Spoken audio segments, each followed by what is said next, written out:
Halo teman-teman semua, perkenalkan nama saya Augustio Benlesiauta dengan NIM 2020-64007 dari Program Studi Ilmu Kelautan, Fakultas Perikanan dan Ilmu Kelautan, Universitas Patimura. Di saat ini saya akan menjelaskan tentang distribusi organisme di Laut Banda. Seperti yang diketahui bahwa Laut Banda masih menjadi bagian dari Samudra India, tetapi dipisahkan oleh beberapa pulau serta adanya Laut Halmahera dan Laut Seram. Dalam hal ini, Laut Banda dikelilingi oleh beberapa pulau sekaligus. Laut Banda juga sebagai pembatas antar pulau Sulawesi yang berada di bagian barat Laut Banda, Pulau Buru, dan Pulau Seram di bagian utara. Secara umum, suhu air Laut Banda berbeda-beda, tergantung dari kedalamannya. Semakin dalam, maka suhu air Laut Banda cenderung mengalami penurunan. Kedalaman dari Laut Banda sekitar 600 meter, dan saat kedalaman air sekitar 0 sampai dengan 5 meter di bawah permukaan laut, rata-rata suhu air mencapai 25,70 sampai 26,17 derajat Celcius.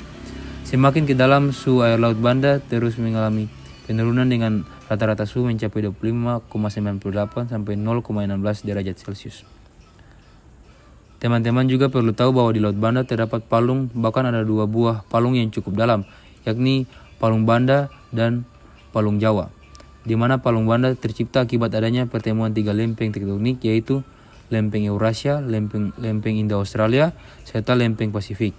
Tidak heran jika di wilayah ini sering terjadi gempa bumi. Bahkan tercatat gempa bumi terbesar pernah terjadi pada tahun 1928 sebesar 8,5 skala Richter dan mengakibatkan gelombang tsunami setinggi 1,5 meter. Hingga saat ini masih belum ada penelitian untuk mengetahui dasar laut dari Palung Banda. Kondisi di Palung Banda sangat gelap, bahkan sinar matahari hanya sanggup menembus air hanya sekitar 150 meter dari permukaan laut. Bahkan seorang penyelam profesional sekalipun tidak akan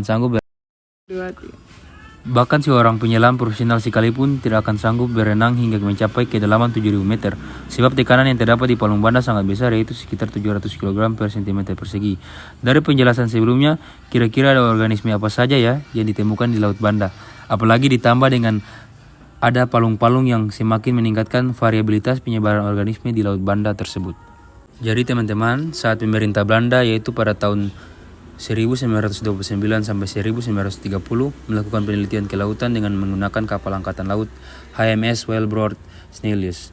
Dari ekspedisi ini, para tim peneliti berhasil mengetahui kedalaman dari Laut Banda serta mengetahui bagian terdalam dari palung Laut Banda, yaitu sekitar 7.440 meter dari bawah permukaan air laut.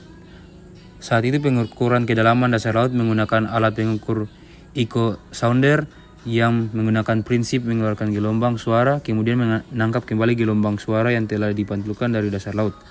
Dari ekspedisi ini berhasil memetakan kondisi dasar Laut Banda, yaitu adanya palung di dasar Laut Banda dan menamainya dengan Palung Weber. Tidak hanya itu saja, telah ditemukan juga Lubuk Banda Utara sekitar 5.800 meter, Lubuk Banda Selatan 5.400 meter, dan beberapa lubuk lainnya.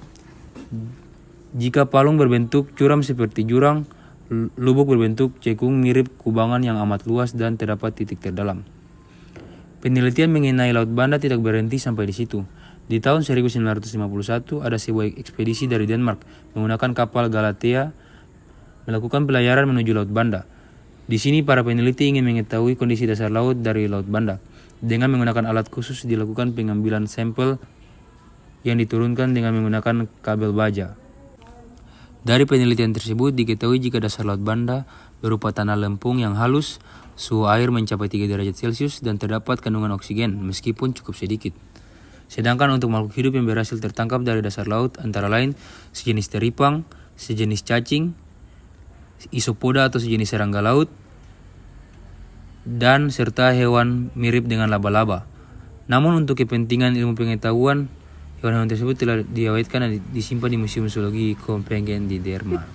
Selain itu, hasil dari salah satu penelitian perihal perikanan tangkap di mana tangkapan tertingginya yaitu cakalang sebanyak 67% dan sisanya adalah ikan tuna mata besar dan ikan damadang.